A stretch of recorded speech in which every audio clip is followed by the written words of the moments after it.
Patient 2 days back వచ్చింది. ముందు నుంచి నా దగ్గరే ఫాలోఅప్. ఫోలిక్ యాసిడ్ నుంచి ఐరన్ టాబ్లెట్స్కి మార్చాను. వామిటింగ్స్ అన్నీ తగ్గి బాగానే ఉన్నాయి అన్నది. మళ్ళీ 2 days నుంచి వామిటింగ్స్ అవుతున్నాయి. ఐరన్ టాబ్లెట్స్ వేసుకుంటున్నప్పటి నుంచి అంటుంది. ఎలా వేసుకుంటున్నావు అని అడిగితే తినడానికి ముందు వేసుకుంటుందంట.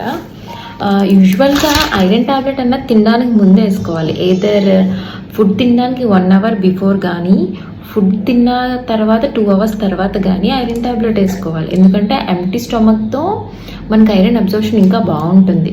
బట్ చాలామంది టాలరేట్ చేయలేరనమాట. ఎందుకంటే గ్యాస్ట్రిక్ ఇరిటేషన్ చాలా ఎక్కువ ఉంటుంది.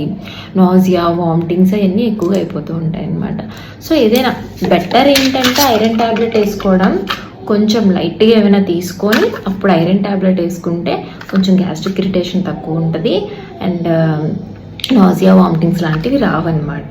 అండ్ దీనికి ఐరన్ టాబ్లెట్స్కి కొంచెం కాన్స్టిపేషన్ కూడా ఉంటుంది. సో ఎక్కువ ప్లెంటీ ఆఫ్ వాటర్ తీసుకుంటూ ఉండాలి. ఫైబర్ డైట్ ఎక్కువ తీసుకుంటూ ఉండాలన్నమాట.